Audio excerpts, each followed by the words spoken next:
नमस्कार। आप सभी का स्वागत है हमारे आज के सत्र में, जो भारतीय अंतरिक्ष कार्यक्रम और उसके अनुप्रयोगों का अवलोकन पर है।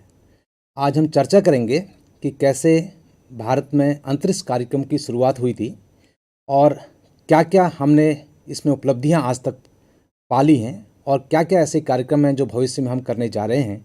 उन पर हम आज एक संक्षिप्त चर्चा करेंगे और हम इस बात पर भी चर्चा करेंगे कि जो अंतरिक्ष तकनीक है उसका अनुप्रयोग किन किन क्षेत्रों में किया जा रहा है।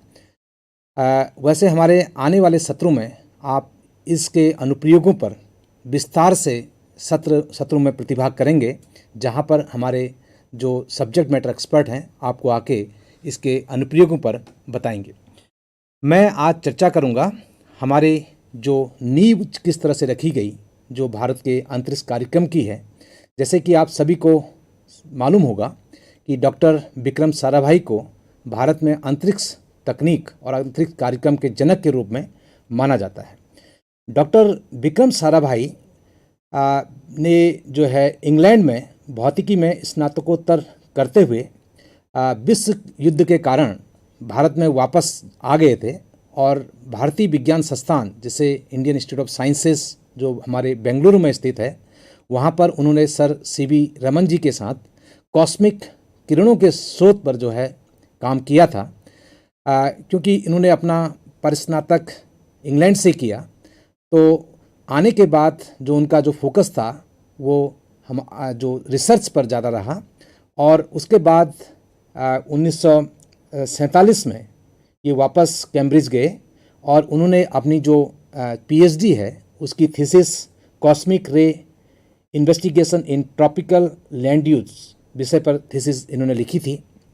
और ये एक ऐसे विचारक थे और ऐसे विजनरी पर्सन थे जिन्होंने बहुत छोटी उम्र में, लगभग 28 साल की उम्र में, इन्होंने भारत लौटने पर 11 नवंबर 1947 को अहमदाबाद में भौतिकी अनुसंधान प्रयोगशाला, जो आज भी अहमदाबाद में स्थित है, जिसको हम फिजिकल रिसर्च लेबोरेटरी के नाम से जानते हैं, जो अंतरिक्ष विभाग का एक बहुत महत्वपूर्ण संस्थान है, उसकी स्थापना 1947 में की थी। तो आप समझ सकते हैं जब हमारा देश 15 अगस्त 1947 को आज़ाद हुआ होगा, उसके कुछ ही महीनों के बाद इस जो अनुसंधान संस्थान है और रिसर्च लेबोरेटरी है उसकी जो स्थापना हमारे देश में कर दी गई थी।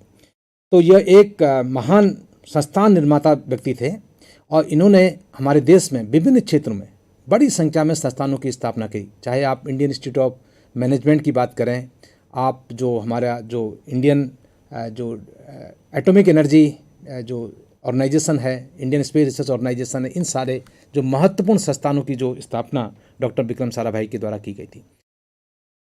इसके बाद अगर आप देखें आगे किस तरह से कार्यक्रम बढ़ा था, उस वक्त हमारे देश में डॉक्टर साराभाई और doctor Homi Bhabha, doctor CV Raman, doctor Shanti Swarup Bhatnagar जी, ये जो वैज्ञानिक हमारे देश में थे, ये आपस में बहुत क्लोजली काम कर रहे थे और डॉक्टर साराभाई इन सभी के साथ बहुत घनिष्ठ रूप से जुड़े हुए थे।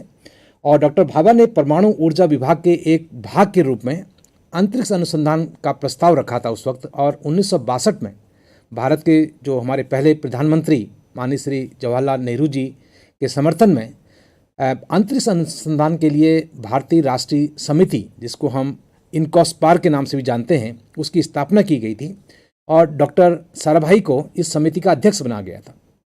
तो क्योंकि ये जो प्रपोजल था डॉक्टर होमी भाभा जी की तरफ से और जहांगीर भाभा जी की तरफ से आया था और उन्होंने ये कहा था कि एज पार्ट ऑफ हमारी एटॉमिक स्टडीज़ और स्टडी डिपार्टमेंट जो है एटॉमिक एनर्जी डिपार्टमेंट के साथ इसका शुरुआत की जानी चाहिए। उसके बाद जो इनकॉस्पार शुरू में 1962 में इसको इस नाम से जाना जाता था, Indian national committee for space research, और 1962 में इस कमेटी का गठन किया गया था और बाद में यही इनकॉस्पार जो इंडियन स्पेस रिसर्च ऑर्गेनाइजेशन और इसरो के नाम से 1969 में इसकी स्थापना की गई थी।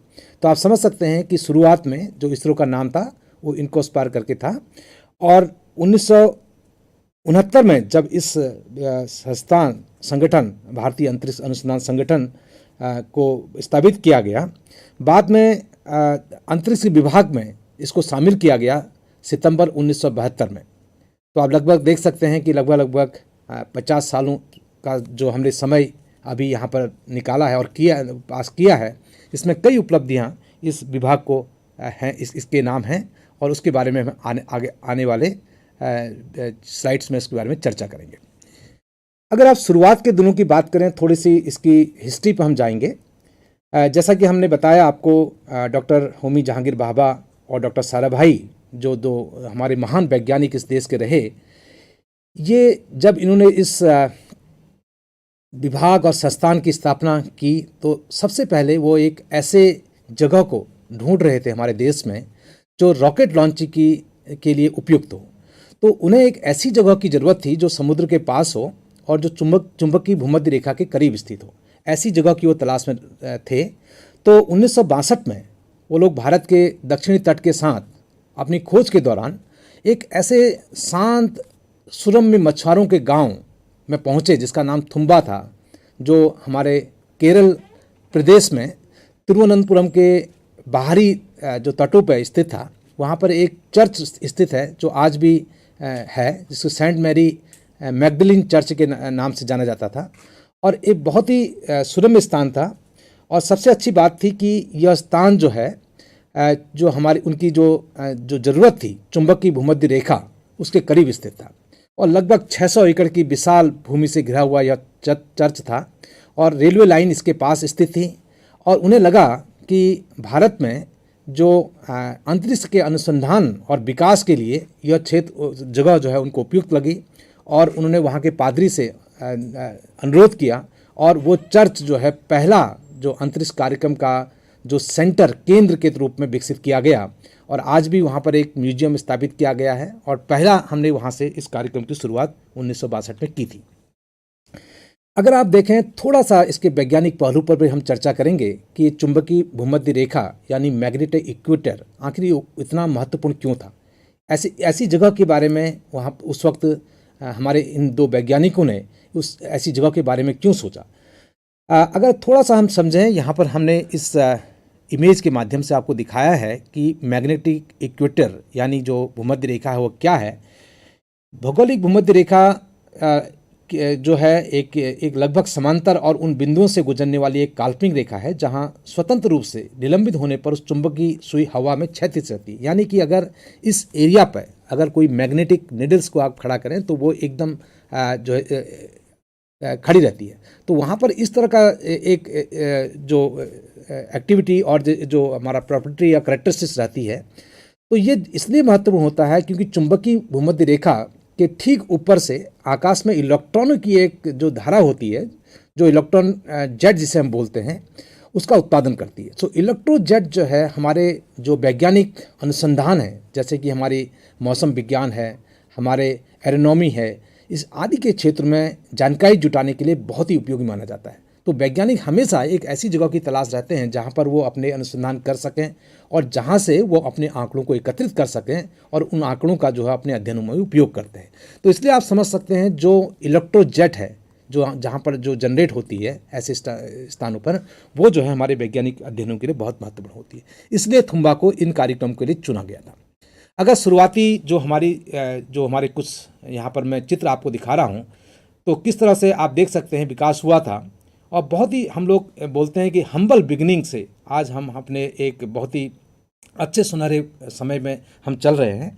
तो शुरू में देख सकते हैं कि साइकिल में रखकर इन जो रॉकेट्स थे, जो प्रक्षेपण यान हैं, इनके जो अलग अलग भाग थे, इनको ले जाया जाता था और इन भागों को जो है मिलाकर एकत्रित करके साउंडिंग रॉकेट्स, जिसे आज भी हम बोलते हैं साउंडिंग रॉकेट के नाम से, ये कई तरह के साउंडिंग जो एक्सपेरिमेंट्स और जो ऑब्जर्वेशंस हैं, स्पेशली जो हमारे जो वातावरण वायुमंडलीय ऑब्जर्वेशंस है, इसके लिए हम इन रॉकेट्स का उपयोग करते हैं। तो आप देख सकते हैं कि नाइक अपाचे नाम से जो लॉन्च हुआ था रोहिणी, और लेटेस्ट स्टेज में हमने रोहिणी नाम से इसको दिया, और करीब रोहिणी 75 इसका एक चित्र यहाँ पर हम दिखा रहे हैं।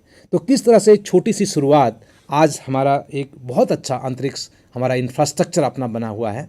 और देश में अगर हम देखें, आज इसरो विश्व के अग्रणी अंतरिक्ष संस्थानों में एक है।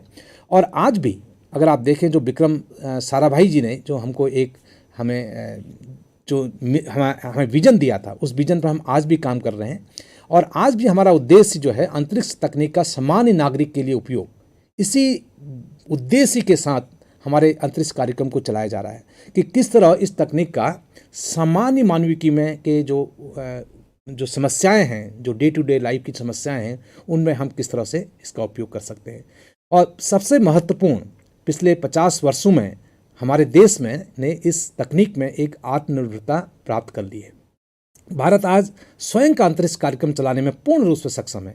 अगर आप बात करें अंतरिक्ष कार्यक्रम की, हम बात करते हैं, चाहे वो हमारे प्रक्षेपण यान हैं, हमारे जो उपग्रह हैं, या उन उपग्रहों में जो पेलोड्स हैं, सेंसर हैं, या उनका उपयोग अनुप्रयोग किस तरह से किया जाए, इन हर क्षेत्र में हमने आत्मनिर्भरता प्राप्त कर ली है। अंतरिक्ष के हर क्षेत्र में आज हमारा बहुत सारे प्रोग्राम चल रहे हैं जिनके बारे में हम अभी चर्चा करने जा रहे हैं। तो आप देखेंगे तो एक हमारा गौरवान्वित हमारा जो इतिहास था, उससे हम एक बहुत हमारा जो महत्वपूर्ण हमारा भविष्य है और जो उज्जवल भविष्य से हम कह सकते हैं, वो हमें दिखाई देता है। आज अंतरिक्ष कार्यक्रम के जो फायदे हैं, जो अनुप्रयोग हैं, चाहे वो किसान से लेकर मछुआरों तक या अन्य सामान्य नागरिक के लिए समयबद्ध सूचना एवं का उपयोग महत्वपूर्ण रूप से किया जाता है। कई ऐसे क्षेत्र हैं, हम अपने जो आने वाले जो पाठ्यक्रम हैं और आने वाले जो सत्र हैं, उनमें इनके बारे में विस्तार से चर्चा करेंगे, कैसे किन किन क्षेत्रों में किस तरह से इन तकनीकों का उपयोग किया जाता है। अगर देखें हमारा सौम्य अतीत एवं शानदार वर्तमान, इस पर हमें गर्व होता है। हमारे पास आज 3 शक्तिशाली रॉकेट समूह हैं, जिसमें जो यहाँ पर दिखाए गए हैं, हमारे पास PSLV, GSLV और GSLV Mark 3, ये 3 तरह के हमारे पास रॉकेट लॉन्चर्स हैं। और अगर आप PSLV की बात करें, पोलर सैटेलाइट लॉन्च व्हीकल, और GSLV की बात करें, जियो स्टेशनरी सैटेलाइट लॉन्च व्हीकल, और GSLV Mark 3 जो इसको हम बाहुबली के नाम से जानते हैं, ये काफ़ी पावरफुल रॉकेट है जो है करीब 4 टन के आसपास के पेलोड्स को जो है सैटेलाइट में प्रक्षेपित और अंतरिक्ष में प्रक्षेपित कर सकता है। और आज हमारे पास 4 बड़े उपग्रह समूह हैं, जिसमें सुदूर संवेदन है, संचार है, नौवहन है, अंतरिक्ष विज्ञान। इन चारों क्षेत्रों में हमारे पास कई कार्यक्रम हैं, कई तरह के हमने उपग्रह इसमें प्रक्षेपित किए हैं, और इन उपग्रहों से प्राप्त आंकड़े बहुत अच्छी तरह हमारे कई वैज्ञानिक अध्ययनों में उपयोग किए जाते हैं। अगर आप देखें इसरो का संगठन चार्ट, जो हमारी सरकार में हम किस तरह से काम कर रहे हैं, जो अंतरिक्ष विभाग है वो प्रधानमंत्री कार्यालय के अंतर्गत आता है, और अंतरिक्ष विभाग को जो गाइड करने के लिए एक अंतरिक्ष आयोग, जिसको हम स्पेस कमीशन भी बोलते हैं, है, और स्पेस कमीशन हमें डायरेक्शंस देता है कि किस तरह से हमें अपने अंतरिक्ष कार्यक्रमों को संचालित करना है। अभी हाल ही में हमारी सरकार द्वारा बहुत ही महत्वपूर्ण कदम उठाए गए, जिसमें अंतरिक्ष कार्यक्रमों का किस तरह से हम कमर्शलाइजेशन कर सकते हैं। क्योंकि जैसे आप जानते हैं कि हमारी जो इकोनॉमी है, ग्लोबल इकोनॉमी में इसका कंट्रीब्यूशन स्पेस टेक्नोलॉजी का बहुत महत्वपूर्ण है। इसको ध्यान में रखते हुए भारत सरकार ने अभी इन स्पेस एक Indian national space authorization board की स्थापना करी है, और ये इन स्पेस का जो हमारा मुख्यालय है वो हमारे गुजरात अहमदाबाद में बनाया गया है। और वहाँ से जो हमारे स्टार्टअप्स हैं या प्राइवेट एजेंसीज़ हैं, वो किस तरह से हमारे अंतरिक्ष इंफ्रास्ट्रक्चर को उपयोग करके इस तकनीक का कमर्शलाइजेशन कर सकते हैं, इस पर काम किया जा रहा है। उसके साथ साथ हमने एक न्यू स्पेस इंडिया लिमिटेड, जिसको हम NSIL के नाम से जानते हैं, एक भारत सरकार की कंपनी है जो कमर्शियल एक्टिविटीज़ को स्पेस की करेगी।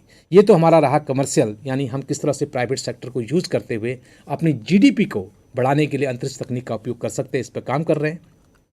इन सारी तकनीकों को और इन गतिविधियों को सपोर्ट करने के लिए हमारे पास कुछ हमारे ऑटोनोमस ऑर्गेनाइजेशन है, जैसे मैंने शुरू में बात की थी, PRL physical research laboratory, NARL north eastern space application centre, Indian institute of space science and technology.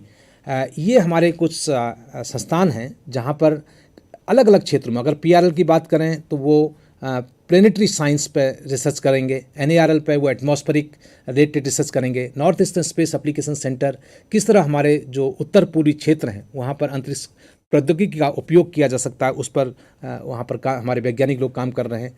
और जो Indian institute of space science and technology, जो हमारा तिरुवनंतपुरम में हमारा एक एजुकेशनल सेंटर है, जहाँ पर हम BTech, MTech and PhD level के ट्रेनिंग एजुकेशन प्रोग्राम करते हैं। बेसिकली हमारी जो आने वाली पीढ़ी है उनको इस ज्ञान को देते हैं और कैसे वो लोग वहाँ से शिक्षा प्राप्त करके हमारे अंतरिक्ष कार्यक्रमों में, चाहे वो हमारे सरकार की तरफ से हो या हमारे प्राइवेट की तरफ से हो, कैसे उसमें सहयोग दे सकते हैं, तो उसके तैयार किया जाता है। उसके बाद मैंने नीचे जो यहाँ पर अलग अलग जो बॉक्स दिखाए हैं, ये हमारे डिफरेंट इसरो के सेंटर्स हैं। क्योंकि आज समय की बहुत सीमा है जिसमें मुझे अपना पूरा व्याख्यान करीब 40 से 50 मिनट में पूरा करना है, तो मैं हर सेंटर के बारे में नहीं बताऊंगा। मैं केवल ये बताना चाहूँगा कि जो लाल रंग से हैं वो हमारे सेंटर हैं और जिन्हें हम कहते हैं कि अंतरिक्ष केंद्र, और नीचे वाले जो हमारी हैं वो यूनिट्स हैं। तो जहाँ पर ये सारे सेंटर्स एंड यूनिट्स जो हैं अलग अलग एरियाज़ में स्पेशलाइज हैं। जैसे विक्रम साराभाई सेंटर है, लॉन्च व्हीकल में काम करता है। Liquid propulsion service centre LPSC, जो उसका जो फ्यूल है, जो रॉकेट में जो हम ईंधन भरते हैं, उस पर काम करते हैं। श्रीहरिकोटा में जो सतीश धवन स्पेस सेंटर है, वो रॉकेट को लॉन्च करने के लिए उनकी गतिविधियाँ होती हैं। UR राव सैटेलाइट सेंटर पर हम लोग सैटेलाइट बनाते हैं, उसका सैटेलाइट का इंटीग्रेशन करते हैं, चाहे वो कम्युनिकेशन सैटेलाइट हो, चाहे हमारी रिमोट सेंसिंग सैटेलाइट हो। उसी तरह नेशनल रिमोट सेंसिंग सेंटर जो हैदराबाद में हमारा सेंटर है, वहाँ पर हमारा अर्थ स्टेशन है जहाँ पर हम सैटेलाइट से डेटा प्राप्त करते हैं। उसके अलावा उसकी अनुप्रयोग विभिन्न मंत्रालयों में किस तरह से हों, उस पर हम काम करते हैं NRSC हैदराबाद में। स्पेस एप्लीकेशन सेंटर जो हमारा बहुत ही महत्वपूर्ण सेंटर है, जो सैटेलाइट के ब्रेन यानी पेलोड्स और सेंसर को डिजाइन करता है, जो अहमदाबाद में स्थित है। नीचे अन्य जो सेंटर यूनिट्स हैं, जैसे हमारा IPRC है, ISU है, स्ट्रैक है, IIRS है, लियोस है, MCF है, डेको है, ये भी अलग अलग स्पेशलाइज एरिया में काम करते हैं। जहाँ तक हमारे संस्थान भारतीय सुदूर संवेदन संस्थान IIRS की बात है, हम लोग इसरो के एक भाग हैं और हम लोग यहाँ पर रिमोट सेंसिंग जियो स्पेशल टेक्नोलॉजी, जो सुदूर संवेदन और जियो स्पेशल तकनीक, इस पर हम लोग research, education and training programme conduct कराते हैं। और हम लोग एक ब्रिज की तरह काम करते हैं, जो इसरो में जो टेक्नोलॉजी विकसित होती है उसको किस तरह से हमारे यूजर डिपार्टमेंट, यूजर एजेंसीज तक किस तरह से उसको ट्रांसफ़र किया जाए, किस तरह से उनकी जो है क्षमता निर्माण किया जाए, किस तरह से उनको ट्रेनिंग दी जाए और उनको ये सुनिश्चित किया जाए वो इसका उपयोग अपने जो डे टू डे लाइफ है उसमें कर रहे हैं। अब हम आप बात करें, अगर आज हमारे अंतरिक्ष में भारत की स्थिति क्या है। अंतरिक्ष में भारत की स्थिति अगर आप देखें तो हम टॉप स्पेस एजेंसीज में हैं। यहाँ पर दिखाया गया है कि कौन कौन सी स्पेस एजेंसी, चाहे वो नासा है या जापानी स्पेस एजेंसी है या चाइनीज स्पेस एजेंसी है या ब्राज़ील है या आपकी अन्य देशों की स्पेस एजेंसीज हैं, इनका पूरा डिटेल यहाँ पर दिखाया गया है। लेकिन हमारे पास कोई ऐसा सूचकांक नहीं है जिससे हम करें कि कौन से स्थान पर कौन सी स्पेस एजेंसी है। बट थोड़ा सा समझें, अगर वित्त के आधार पर अगर हम देखें बजट हम कितना किस में खर्च करते हैं, तो इसमें नासा सबसे ऊपर है, करीब 19,500 US डॉलर के आसपास इनका बजट है। यहाँ पर दिखाया गया है मिलियन US डॉलर, इससे million US dollar 19,500 million US dollar, इतना ये खर्च करते हैं। लेकिन अगर भारत की स्थिति अगर देखें तो हम लोग करीब 1500 मिलियन US डॉलर के आसपास इस क्षेत्र में हम खर्च करते हैं। लेकिन खर्च करना एक तरीका है जिससे आप एसेस कर सकते हैं कि स्पेस एजेंसी कितना खर्च कर रही हैं। लेकिन हमारी जो उपलब्धियां हैं वो केवल खर्च के आधार पर ही नहीं मानी जा सकती, क्योंकि अंतरिक्ष में भारत की जो सबसे बड़ी विशेषता यह है कि हम लोग बहुत कम खर्चे में बड़े बड़े मिशंस को कंप्लीट कर सकते हैं। जैसे कि आपने सुना होगा मार्स ऑर्बिटर मिशन या मंगलयान में, जहाँ पर बहुत ही कम खर्चे पर जो यहाँ से मंगल तक जो है की यात्रा की गई थी और वहाँ पर बहुत महत्वपूर्ण साइंटिफिक पेलोड को उसके मंगल के जो ऑर्बिट में हमने पहुँचाया था और वहाँ से हम कई तरह के हम लोग एक्सपेरिमेंट किए थे। चाहे चाँद की बात करें तो यहाँ पर इस तरह के भी हैं इशूज़ हैं। लेकिन भारत में विश्व की अग्रणी अंतरिक्ष एजेंसियों में से एक है भारत। पहली बार मंगल ग्रह की कक्षा में प्रवेश करने वाला हम प्रथम देश बने। हम अपने पहले ही प्रयास में हमने मंगल ग्रह में हम उनके की कक्षा में हमने प्रवेश किया था। वो एक अपने आप में हिस्ट्री है जिस पर हमें गर्व रहता है।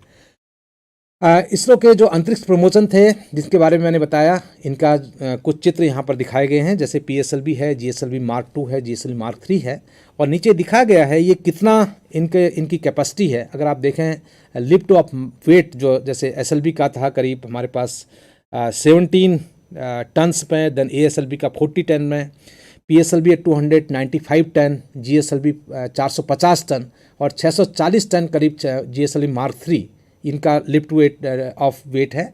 इसके साथ साथ जो इनकी जो सैटेलाइट्स हैं, जिसको हम पेलोड भी बोलते हैं, पेलोड की जो कैरिंग कैपेसिटी है, अगर आप देखें हमारे पास जो सबसे बेहतरीन है वो GSLV Mark 3 में है, जो लगभग हम 4000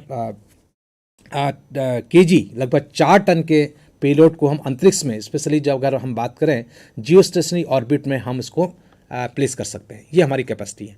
तो इस पर अन्य भी कई काम चल रहे हैं, आगे भी हम इस पर अपनी नई उपलब्धियां भविष्य में प्राप्त जरूर करेंगे, लेकिन अभी तक की जो स्थिति है उससे मैं आप लोगों को अवगत करा रहा हूँ। अगर आप देखें भारतीय अंतरिक्ष कार्यक्रम के जो प्रमुख अंतरिक्ष कार्यक्रम हैं, इनके बारे में यहाँ पर दिखाया गया है। हमारे पास संचार और मौसम सेवाओं के लिए भारतीय राष्ट्रीय उपग्रह यानी इनसेट सीरीज के सैटेलाइट हैं। प्राकृतिक संसाधनों और प्रबंधन और आपदा प्रबंधन के लिए इंडियन रिमोट सेंसिंग सैटेलाइट यानी भारतीय सुदूर संवेदन और कार्टोसेट के उपग्रह हैं। ग्लोबल नेविगेशन सैटेलाइट सिस्टम, जैसे कि आप GPS देखते हैं अपने मोबाइल में, इसी तरह भारत का भी अपना स्वतंत्र जो नेविगेशन सैटेलाइट सिस्टम है, गगन और नाविक, ये भी हमारे पास उपलब्ध है। उसके अलावा ग्रह विज्ञान और अंतरिक्ष अन्वेषण, जहाँ पर interplanetary exploration and scientific experiment की हम जब बात करते हैं तो सफलतापूर्वक चंद्रयान 1, चंद्रयान 2 को पूर्ण कर लिया गया है। मंगलयान, आदित्य मिशन जो भविष्य में हम लोग लॉन्च करने वाले हैं, जो सूर्य की स्टडी करेगा, और एस्ट्रोसेट जो हमारी स्पेस ऑब्जर्वेटरी थी, उसको सफलतापूर्वक हमने स्थापित किया था। और आने वाले समय में, जैसे कि आज आप लोग कई न्यूज़पेपर्स में पढ़ रहे होंगे कि मानव अंतरिक्ष उड़ान मिशन, जो भारत सरकार का बहुत ही एम्बिशियस प्रोग्राम है, जिसमें गगनयान के नाम से हम जानते हैं, इसको हम बहुत शीघ्र ही जो अंतरिक्ष में स्थापित करने जा रहे हैं। इन सारे कार्यक्रम को हम हमारे जो लॉन्चर्स हैं, जो रॉकेट्स हैं, प्रमोटर यान हैं, ध्रुवीय उपग्रह प्रक्षेपण यान यानी PSLV, और इसके अलावा उपग्रहों को जो प्रक्षेपित करने के लिए जो भूस्तर उपग्रह प्रक्षेपण यान यानी GSLV का उपयोग करते हैं। अगर आप जो GSLV से जिन तरह के उपग्रहों को हम प्रक्षेपित करते हैं वो कम्युनिकेशन सैटेलाइट या वेदर सैटेलाइट के नाम से जानते हैं। कम्युनिकेशन सैटेलाइट मुख्य तौर पर KU बैंड और C बैंड पर काम करते हैं। लगभग आज हमारे पास 200 से अधिक ट्रांसपोंडर्स उपलब्ध हैं, जो हमें दूरसंचार, टेलीविज़न प्रसारण, उपग्रह समाचार संग्रह, सामाजिक अनुप्रयोग, मौसम का पूर्वानुमान, आपदा चेतावनी और खोज के बचाव कार्यों में सेवाएं प्रदान करती हैं। बहुत ही महत्वपूर्ण सेवाएं इनकी हैं। आज इस सत्र में हम लोग मुख्य तौर पर इन सारे एप्लीकेशंस और अनुप्रयोगों के बारे में बात करेंगे। बट कम्युनिकेशन जिसका आप अपने डे टू डे लाइफ में उपयोग करते हैं, चाहे वो सैटेलाइट से टीवी को प्राप्त करना हो या ऐसे क्षेत्र जैसे हमारे रिमोट एरियाज़, हमारे बॉर्डर एरियाज जहाँ पर हमारी कोई कम्युनिकेशन का तरीका उपलब्ध नहीं है, वहाँ पर सैटेलाइट फ़ोन के माध्यम से इसको उपयोग किया जा सकता है। भारतीय अंतरिक्ष कार्यक्रम के जो आयाम आज के दिन हैं, हमारे पास इन 5 मुख्य आयाम पर हम लोग काम करते हैं। सबसे महत्वपूर्ण हमारा अंतरिक्ष अवसंरचना है, जिसको हम स्पेस इंफ्रास्ट्रक्चर के नाम से जानते हैं, जहाँ पर हम लोग लॉन्च व्हीकल जैसे के बारे में हम बात कर रहे थे। सो रॉकेट बनाने की जहाँ तक बात है या सैटेलाइट बनाने की बात है, उसके बारे में हम लोग हमारा एक ग्रुप इसमें काम करता है। हमारे पास अंतरिक्ष अनुप्रयोग पर हम लोग काम कर रहे हैं, जैसे किस तरह के अनुप्रयोग हम लोग कर सकते हैं, चाहे वो कृषि का क्षेत्र हो, चाहे वो आपदा प्रबंधन हो, चाहे हमारे पास वानिकी है, या हमारे पास जियोलॉजिकल स्टडीज़ है, या अर्बन प्लानिंग्स हैं। इनमें कैसे हम लोग इसका उपयोग कर सकते हैं, तो उस पर हम लोग काम करते हैं। अंतरिक्ष परिवहन, जैसे मैंने बताया, स्पेस ट्रांसपोर्टेशन बहुत महत्वपूर्ण है। यहाँ पर अभी तक हमारे पास 3 तरह के प्रमोशन यान हैं, लेकिन आने वाले समय में हम इस पर और विकास पर कार्य कर रहे हैं, ताकि हमारी जो क्षमता है और इस पर विकसित हो सके। कैपेसिटी बिल्डिंग, जैसे हमने क्षमता निर्माण की बात करी, बहुत महत्वपूर्ण है कि आने वाले जो हमारी पीढ़ियां हैं और किस तरह से इस ज्ञान को हम कंटिन्यू करें, किस तरह से हम इसको संरक्षित करें, इस पर हम लोग काम कर रहे हैं। तो कैपेसिटी बिल्डिंग में 2 तरह की कैपेसिटी बिल्डिंग की हम बात करते हैं। एक तो ये है कि जो हमारे पास अपना खुद का इंफ्रास्ट्रक्चर है उसको कैसे हम बढ़ाएं। दूसरा कैपेसिटी बिल्डिंग हमारी जो ह्यूमन रिसोर्स कैपेसिटी बिल्डिंग, जो हमारी आने वाली जो पीढ़ियां हैं, किस तरह से इस ज्ञान को आगे बढ़ाएं, किस तरह से इसको सीखें, इसके लिए भी हमारे पास ट्रेनिंग इंस्टीट्यूट्स हैं, हमारे पास एजुकेशन इंस्टीट्यूट्स हैं, उस पर भी हम लोग काम करते हैं। इन सारे कार्यक्रम को करने के लिए हमारे पास 3 तरह की मुख्य एजेंसियां काम कर रही हैं, जिसमें इसरो के बारे में हमने चर्चा करी, एनसीएल एक कंपनी के बारे में चर्चा करी, और इन स्पेस जो एक ऑथराइजेशन बोर्ड प्राइवेट एजेंसीज और स्टार्टअप्स के लिए बनाया गया है, वो भी इसमें सहयोग प्रदान कर रहा है। अगर हम देखें इसरो के मील के पत्थर, ये सारे मैं नहीं पढ़ूंगा। जैसे कि मैंने बताया कि 1962 से हम लोगों ने शुरुआत की थी और हर साल 1962 में हमने क्या किया, 1963 में हमने क्या किया, 65 में, ये सारा जो जानकारी है ये हमारी वेबसाइट में उपलब्ध है। अगर आप देखें कि कई तरह के अचीवमेंट इसरो द्वारा किए गए हैं और ये अचीवमेंट बहुत महत्वपूर्ण है, क्योंकि इस तकनीक की समझ और इसमें विकास के लिए हमको धीरे धीरे एक कदम बढ़ाने हैं। हम एक दिन में या 2 दिन में या 1 साल या 2 साल में किसी भी तकनीक या विषय पर अपनी जो महारत हासिल नहीं कर सकते। इसलिए यहाँ पर ये दिखाया जाता है कि अगर आप कंटिन्यूस अगर आप काम कर रहे हैं, एक सतत विकास में अगर लगे हुए हैं, तो ज़रूर उसमें आपको उपलब्धि प्राप्त होती है। तो यहाँ पर दिखाया गया है कई तरह के माइलस्टोन्स में प्राप्त किए गए हैं और हम लोग इन माइलस्टोन पर गर्व करने के साथ साथ ये अपने भविष्य के माइलस्टोन्स या मील के पत्थर भी हम बनाते हैं, ताकि हम भविष्य में इस प्रक्रिया और क्रिया को जो है सतत रख सकें और आगे भी इस पर विकास करें। वर्तमान में हमारी संपत्तियां अगर बात करें, भारत में करीब 114 स्पेसक्राफ्ट मिशन हमने कंप्लीट किए हैं, जिसमें से 84 लॉन्च मिशंस कंप्लीट हुए हैं। 13 हमने जो स्टूडेंट सैटेलाइट, ये बहुत ही महत्वपूर्ण कार्यक्रम है जहां पर हम हमारे देश में जो बच्चे हैं, जो हमारे छोटी क्लासों में पढ़ते हैं, इंजीनियरिंग कॉलेज में पढ़ते हैं, उन बच्चों को हम बेसिकली प्रमोट करते हैं कि वो अपना खुद का सैटेलाइट बनाएं, जिसको हम स्टूडेंट सैटेलाइट प्रोग्राम हमारा है, जो उसमें करीब आज तक हम लोग 13 ऐसे सैटेलाइट को हम प्रमोट कर चुके हैं जो हमारे देश के छात्रों द्वारा बनाए गए थे। ये बहुत गर्व की बात है, क्योंकि यही छात्र आगे जाके वैज्ञानिक बनेंगे और यही देश की जो हमारी जो अंतरिक्ष की कार्यक्रम है इसको आगे बढ़ाएंगे। 2 कार्यक्रम हमने री एंट्री मिशन पर कंप्लीट किए हैं और 342 के आसपास विदेशों के जो सैटेलाइट, करीब 34 देशों के हमने सैटेलाइट्स को उपग्रह में भेजा है। करीब 34 देशों के सैटेलाइट, करीब 342 ऐसे उपग्रह हैं जो हमने अंतरिक्ष में भेजा है। तो इनके बारे में यहाँ पर दिखाया गया है कि कम्युनिकेशन सैटेलाइट्स हैं, नेविगेशन सैटेलाइट्स हैं, अर्थ ऑब्जर्वेशन सैटेलाइट्स हैं, और उन सब के बारे में यहाँ पे इस स्लाइड पर दिखाया गया है। अगर आप देखें पृथ्वी अवलोकन, जिसको हम अर्थ ऑब्जर्वेशन के नाम से भी जानते हैं, तो यहाँ पर हमारे पास एक बहुत वाइब्रेंट स्पेस प्रोग्राम है, स्ट्रॉन्ग ग्राउंड मैकेनिज्म। क्योंकि स्पेस में जब हम सैटेलाइट भेजते हैं तो उस सैटेलाइट या उपग्रह से जो प्राप्त आंकड़े होते हैं, जब हमको ग्राउंड में जो हम प्राप्त करते हैं, उसको प्राप्त करने के लिए हमारे पास ग्राउंड स्टेशन या ग्राउंड का जो हमारा सेगमेंट है वो भी हमको स्थापित करना बहुत ज़रूरी होता है। तो यहाँ पर अगर आप देखें लैंड, वाटर्स और हाई रिजोल्यूशंस और या हमारे समुद्री अध्ययन या वेदर एंड क्लाइमेट से संबंधित हर क्षेत्र के लिए हमारे पास उपग्रह उपलब्ध हैं। और ये उपग्रह जो है अलग अलग इनकी कैपेबिलिटीज़ हैं। जैसे अगर आप बात करें हमारे मौसम पूर्वानुमान या क्लाइमेट्स से रिलेटेड स्टडीज़ के लिए हमारे पास 2 बहुत ही महत्वपूर्ण सैटेलाइट हैं, जिनका नाम इनसेट 3D और इनसेट 3DR है। जैसे क्लाउड प्रोफाइल, क्लाउड डेंसिटी, जो हमारे जो बादलों की स्थिति है कि कितने घने बादल हैं, कितना उसमें पानी उपलब्ध है, या किस तरह से वो बादल चल रहे हैं, या किस तरह से हवाएं चल रही हैं, इन सारी जानकारी को ये सैटेलाइट हर आधे घंटे में, इनफैक्ट 3DR जो सैटेलाइट्स हैं बहुत ही एडवांस सैटेलाइट हैं, हर आधे घंटे में, हर 15 मिनट में भी ये सारी सूचनाएं हमको देते रहते हैं, ताकि हम ये मालूम कर पाते हैं कि बादलों का जो मूवमेंट है वो किस तरह से हो रहा है, किस दिशा में हो रहा है। इसलिए आप देख रहे हैं कि कुछ लास्ट 5 से 10 सालों में जो मौसम का पूर्वानुमान है, ये तकनीक और ये विज्ञान जो है काफ़ी अच्छी तरह से विकसित हुआ है। हमने काफ़ी डेवलपमेंट या विकास इसमें देखे हैं। ये सारी सूचनाएं हम भारत का जो मौसम विभाग है, इंडियन मेट्रोलॉजिकल डिपार्टमेंट, उसको देते हैं, और वो लोग अपने साइंटिफिक मॉडल में, क्योंकि वो लोग उसमें एक्सपर्ट हैं, किस तरह से इसको वेदर की स्टडीज़ की जाती है, तो वहाँ पर इस डेटा को यूज करके वो जो आपका जो फोरकास्ट है, पूर्वानुमान है, चाहे वो बारिश की बात हो या टेम्परेचर की बात हो या किसी तरह का पूर्वानुमान, जो वहाँ से दे पाते हैं। इस तरह के कई चर्चाएं हैं जिसको हम आने वाले समय में इस पर विस्तार से चर्चा करेंगे।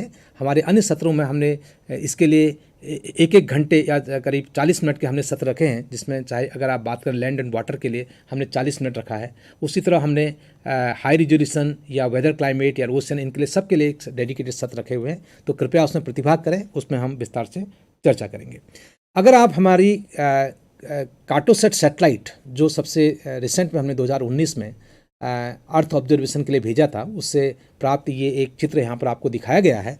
तो यहाँ पर आप देख सकते हैं कि सैटेलाइट से जब हमको ये आंकड़े प्राप्त होते हैं तो पृथ्वी में स्थित कई तरह के जो हमारे फीचर्स हैं, चाहे अगर आप रोड की बात करें, अगर बात करें कि किस तरह से हमारे स्टेडियम है, प्लेग्राउंड्स हैं, हमारे वाटर बॉडीज़ हैं या हमारे जो टैंक्स हैं, या अगर आप देखें कि पार्किंग में किस तरह कौन कौन सी गाड़ियाँ खड़ी हैं, ये भी हम काउंट कर सकते हैं। रोड में कितनी व्हीकल्स मूव कर रही हैं, ये भी हम काउंट कर सकते हैं। तो इस तरह की इन्फॉर्मेशन हमको सैटेलाइट के माध्यम से प्राप्त हो सकती है। ये एक ऑप्टिकल सेंसर से प्राप्त चित्र है, जिसमें बड़ी आसानी से कोई सामान्य व्यक्ति भी बता सकता है कि इसमें कौन कौन से फीचर दिखाई दे रहे हैं।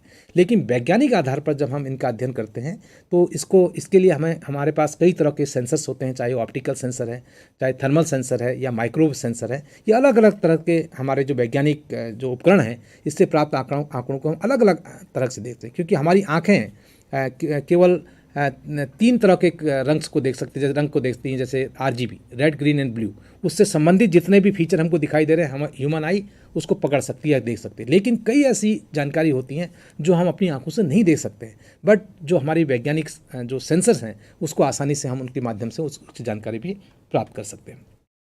इसके अलावा जब हम ये आंकड़े ले रहे हैं, केवल हम 2 डायमेंशनल में नहीं, हम 3 डायमेंशनल में भी उसका व्यू दे सकते हैं। यानी हम त्रिआयामी भी जो उसका व्यू है, जैसे कोई पहाड़ है, उस पहाड़ की कितनी ऊंचाई है, वो पहाड़ या उससे घाटियाँ बनी हुई हैं, घाटियों में कितना पानी आ सकता है, किस तरह का उसमें स्लोप है, किस तरह का डायरेक्शन है, ये सारी अध्ययन जो हैं इसके माध्यम से किए जा सकते हैं। ये 3D GIS में विजुअलाइजेशन और सिमुलेशन का एग्जाम्पल आपको यहाँ पर दिखाया गया है।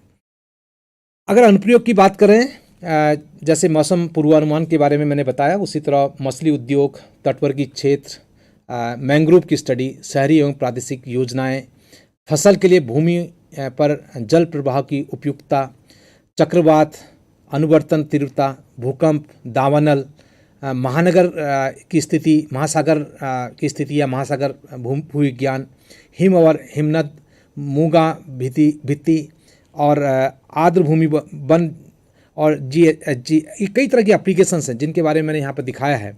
ये जो रिमोट सेंसिंग या अर्थ ऑब्जर्वेशन, या हम कहते हैं इसको भू अवलोकन अनुप्रयोग, यहाँ पर ये सारे अनुप्रयोग इसमें किए जाते हैं। इन सारे अनुप्रयोग पर आने वाले सत्रों में हम विस्तार से चर्चा करने वाले हैं, लेकिन इस सत्र में आप समझ सकते हैं कि कई ऐसे क्षेत्र हैं, कई ऐसे अनुप्रयोग हैं, चाहे वो हमारे जीवन में सामान्य एग्रीकल्चर हो, चाहे वाटर से रिलेटेड स्टडीज़ हों, अर्बन से रिलेटेड स्टडीज़ हैं, डिजास्टर मैनेजमेंट है, यहाँ पर इन तकनीकों का बहुत अच्छी तरह उपयोग किया जाता है और बहुत अच्छी तरह हम इनका दोहन कर सकते हैं या इनका उपयोग कर सकते हैं हमारे डे टू डे लाइफ में। इसी तरह अगर कृषि का एग्जाम्पल लें, कृषि के विषय में हमने जो सत्र रखा उस पर हम चर्चा करेंगे। तो कृषि में जैसे मैं उदाहरण के तौर पर बात करना चाहूँगा, जैसे कृषि भूमि की निगरानी कर सकते हैं। जैसे अगर आपने कोई फसल बोई है या किसान ने कोई फसल बोई है, तो हम निगरानी कर सकते हैं कि फसल में कितना उत्पादन इस साल होने वाला है। अगर ये जानकारी सरकार के पास एडवांस में रहती है तो सरकार अपने इंपोर्ट एंड एक्सपोर्ट की जो नीतियां हैं वो बड़ी आसानी से बना सकती है, क्योंकि यही एक तरीका है जिससे हमको बहुत एक्यूरेटली जो है इन्फॉर्मेशन मिल जाती है कि कितनी खेती में, कितनी एरिया में कौन कौन सी फसल किसान द्वारा बोई गई है। तो इससे जो है आसानी से प्लानिंग बनाई जा सकती है, नीतियाँ बनाई जा सकती हैं। उसी तरह हमारे सूखा है, ड्राउट, बहुत बड़ी समस्या है किसानों के लिए। जैसे आपने देखा होगा, जो किसान की जो अभी जो इंश्योरेंस, क्रॉप इंश्योरेंस स्कीम जो भारत सरकार ने शुरू की है, अगर किसी क्षेत्र में सूखा पड़ जाता है तो सूखे से कितना नुकसान हुआ, इसका आकलन कैसे करेंगे।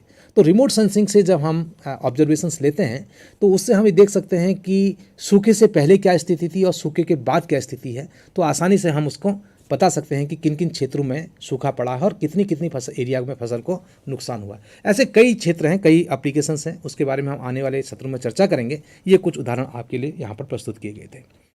इसके अलावा जो हमारे गृह मिशन थे, बहुत हम क्विकली इस पर चर्चा कर लेते हैं। जैसे चंद्रयान 1 था हमारा, 2008 में हमने ये मिशन पूरा किया। मार्स ऑर्बिटर मिशन, जिसे मॉम के नाम से जानते हैं, 2013 में किया था। चंद्रयान 2 2019 में किया था। ये बहुत ही महत्वपूर्ण हमारे मिशन रहे। अगर आप चंद्रयान 1 की बात करें, जैसा कि आप में से बहुत सारे लोग जानते होंगे कि चंद्रयान 1 मिशन का सबसे बड़ी उपलब्धि ये रही थी कि इस मिशन के द्वारा हमें चाँद की सतह पर उपलब्ध पानी के बारे में जानकारी मिली थी।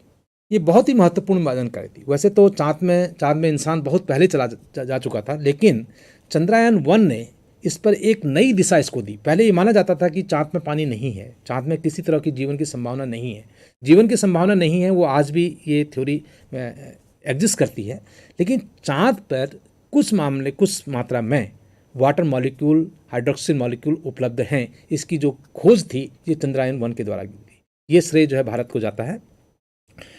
और इसके लिए हमने जो इसमें करीब 22 अक्टूबर 2008 को इसको लॉन्च किया था और इसमें चंद्रमा के जो रासायनिक, खनिज और भूगर्भिक मानचित्रण के लिए चंद्रमा की सतह से 100 किलोमीटर की ऊंचाई पर चंद्रमा की चारों ओर परिक्रमा करने वाला हमने एक ऑर्बिटर भेजा था।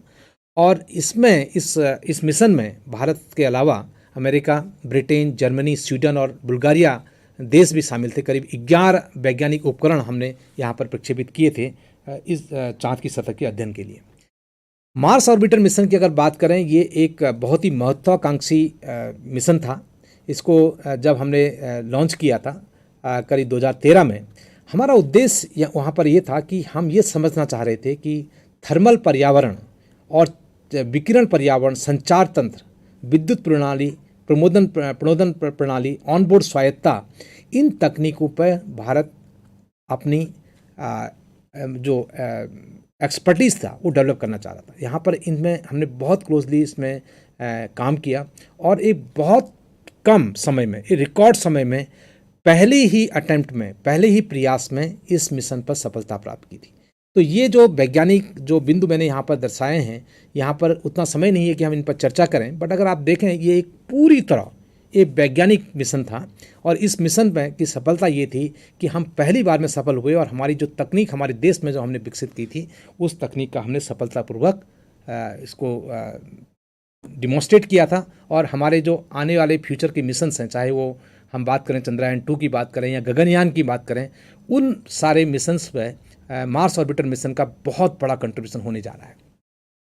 चंद्रयान-2 जो 2019 में हमने एक दूसरा एक्सपेरिमेंट किया था, हालांकि ये एक्सपेरिमेंट पूरी तरह 100% सफल तो नहीं हो पाया था, लेकिन इस एक्सपेरिमेंट में एक उपग्रह जो GSLV Mark 3 को यूज करके हमने करीब 3890 किलोग्राम के जो पेलोड को अंतरिक्ष में भेजने का हमारी योजना थी, जिसमें हमने लूनर ऑर्बिटर जो अभी भी काम कर रहा है करीब 100 किलोमीटर की ऊंचाई पर चंद्रमा की परिक्रमा कर रहा है। मिशन में ऑर्बिटर पर हमने 5 उपकरण लगाए हैं।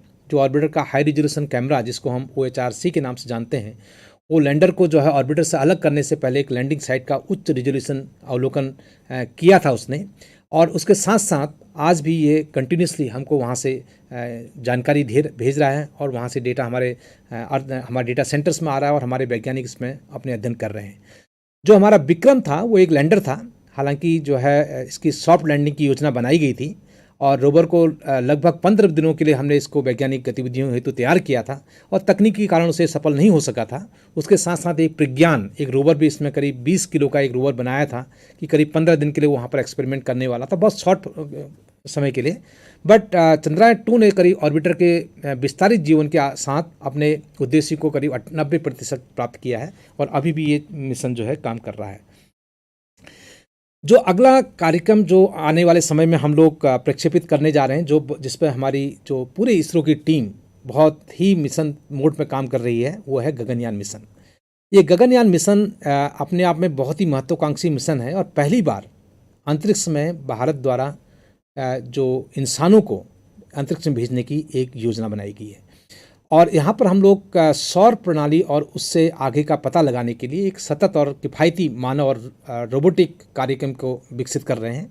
और सौर मंडल में मानव उपस्थिति का विस्तार करने के लिए मानव अंतरिक्ष उड़ान से शुरू होकर पृथ्वी की निचली कक्षा तक को वापस लाना, क्योंकि यहाँ पर ये नहीं है, अभी तक हमारे जितने भी कार्यक्रम हैं हम लोग यहाँ से प्रक्षेपित करते हैं और उनको अंतरिक्ष में स्थापित करते हैं, उनकी ऑर्बिट में स्थापित करते हैं। लेकिन यहाँ पर ये मिशन ज़्यादा महत्वपूर्ण, ज़्यादा कॉम्प्लेक्स इसलिए है क्योंकि हम अंतरिक्ष में जाने के साथ साथ वहाँ से वापस भी आने का इसमें कार्यक्रम है और सुरक्षित और सफलतापूर्वक लाने के लिए हम तकनीक विकसित कर रहे हैं। इसका उद्देश्य पृथ्वी की निचली कक्षा, इसको हम लो अर्थ ऑर्बिट के नाम से जानते हैं, उसमें हम मानव अंतरिक्ष उड़ान क्षमता का प्रदर्शन करना है। दूसरा है कि GSLV Mark 3 जो हमारा सबसे पावरफुल प्रक्षेपण यान है, उसको 7 दिनों के लिए 400 किलोमीटर की ऊंचाई वाले निचली पृथ्वी की कक्षा में ले जाने वाला प्रक्षेपण यान हम बना रहे हैं, ताकि वो करीब 400 किलोमीटर की डिस्टेंस पर जो है जाके वापस भी आ सके। तो ऐसी तकनीक इसमें विकसित की जा रही है। अंतरिक्ष यान में एक क्रू मॉड्यूल होता है। बेसिकली जब हम इस तरह की मिशन पर काम करते हैं तो एक क्रू मॉड्यूल होता है जिसमें जहाँ पर अंतरिक्ष यात्री रहते हैं, और एक सेवा मॉड्यूल जिसमें विभिन्न प्रकार की सहायता प्रणालियाँ होती हैं। तो जो सर्विस मॉड्यूल और क्रू मॉड्यूल ये सबसे महत्वपूर्ण है। इनका विकास हमारे ही देश में किया जा रहा है और हमें उम्मीद है कि बहुत जल्दी ही ये मिशन इसरो द्वारा पूर्ण कर लिया जाएगा, और इसमें बहुत सीरियसली इसमें काम चल रहा है। और भारत सरकार के निर्देशों के अनुसार अगले 1 वर्ष या 1 या 2 वर्षों में इसको जो है विकसित कर लिया जाएगा और इसको प्रक्षेपित कर लिया जाएगा। इसके साथ साथ इसरो अन्य अंतर्राष्ट्रीय अंतरिक्ष जो एजेंसीज़ हैं उनसे भी बहुत उनके सहयोग में काम करता है। जैसे भारत फ्रांस के सहयोग से हमने मेगाट्रॉपिक नाम का एक मिशन कंप्लीट किया था, सरल अल्टिका मिशन को कंप्लीट किया था। हमने स्पेक्ट्रोमीटर इनसेट डेटा का विभिन्न देशों के साथ प्रयोग किया। हमने आपदा प्रबंधन में सुदूर संवेदन डेटा का साझा प्रयोग, जैसे कि अगर आप देखें डिजास्टर मैनेजमेंट, जब हमारे किसी भी देश में कुछ तरह की आपदा आती है, कोई कंडीशन ऐसी होती है जहाँ पर स्पेस से रिलेटेड आंकड़ों का और इन आंकड़ों की ज़रूरत होती है, तो हम लोग बहुत आसानी से जो हमारा एक इंटरनेशनल डिजास्टर चार्टर है उसके अंतर्गत हम लोग जिस देश को भी किसी भी आपदा के समय में अगर अंतरिक्ष से प्राप्त आंकड़ों की ज़रूरत होती है, फ्री ऑफ कॉस्ट बिना किसी पैसे से इन आंकड़ों को उपलब्ध कराया जाता है। चाहे वो साउथ एशिया या एशिया पैसिफिक की कंट्री हैं या हमारे सार्क कंट्रीज़ हैं, तो इन सारे देशों में इन आंकड़ों को हमने दिया। विभिन्न देशों में साथ अंतरिक्ष सहयोग समझौते किए, जैसे सीओस है, जियो है, ये कई एजेंसीज़ हैं, जैसे कई साइंटिफिक ऑर्गेनाइजेशंस हैं, उनके साथ हमने समझौते किए और बहुत क्लोजली हम लोग काम करते हैं। और एक बहुत ही एम्बिशियस प्रोग्राम जिसको हम इसरो नासा संयुक्त निसार मिशन यानी NISAR के नाम से जानते हैं, एक बहुत यूनिक तरह का जो सिंथेटिक अपर्चर रडार जिसको हम बोलते हैं, ये मिशन होने जा रहा है। और ये अपने आप में दुनिया में ये यूनिक मिशन होगा और इसमें इसरो नासा का एक जॉइंट प्रोग्राम चल रहा है और बहुत जल्दी ही ये मिशन जो है हम प्रक्षेपित करने वाले हैं। उसके अलावा inter agency space debris coordination, जैसे आपने सुना होगा कि स्पेस डेब्री जो स्पेस में बोलते हैं कि कई तरह के कूड़ा इकट्ठा हो रहा है, या स्पेस डेब्री के बारे में बहुत ज़्यादा चर्चा आज के देश में आजकल हर देश में हो रही है, क्योंकि बहुत सारे सैटेलाइट वहाँ जा रहे हैं, बहुत सारे सैटेलाइट काम करते हैं और जब उनका जो उम्र पूरी हो जाती है तो कई बार वो अंतरिक्ष में ऐसे ही पड़े रहते हैं। तो वो जो स्पेस डेब्रिज है वो बहुत बड़ा एक इशू बनता जा रहा है। तो यहाँ पर हम लोग इसमें बहुत एक्टिवली पार्टिसिपेट कर रहे हैं और कैसे इस समस्या से निपटा जाए और इस पर किस तरह से काम किया जाए, इसरो बहुत क्लोजली IADC के साथ करता है और हम उसके एक सदस्य भी हैं। इसके साथ ही मैं ये सत्र यहाँ पर समाप्त करूँगा और आप लोगों का बहुत बहुत धन्यवाद कि आपने इस सत्र में प्रतिभाग किया। विषय थोड़ा सा वैज्ञानिक था और मैंने कोशिश की कि इसको हिंदी भाषा में और सरल भाषा में आप तक पहुंचाया जाए। कुछ मेरी ऐसी स्लाइड्स थी जहां पर मैं उनको पूरी तरह हिंदी में ट्रांसलेट नहीं कर पाया, उसके लिए मैं क्षमा चाहता हूं आप लोगों से। और जब भी मैंने इसको आपको बताने की कोशिश किया कि साधारण भाषा में इसको बताया जाए, और उम्मीद है कि आपके समझ में काफ़ी कुछ आया होगा और आपके लिए ये जानकारी आपके आने वाले भविष्य में उपयोगी होगी। इसके साथ बहुत बहुत धन्यवाद।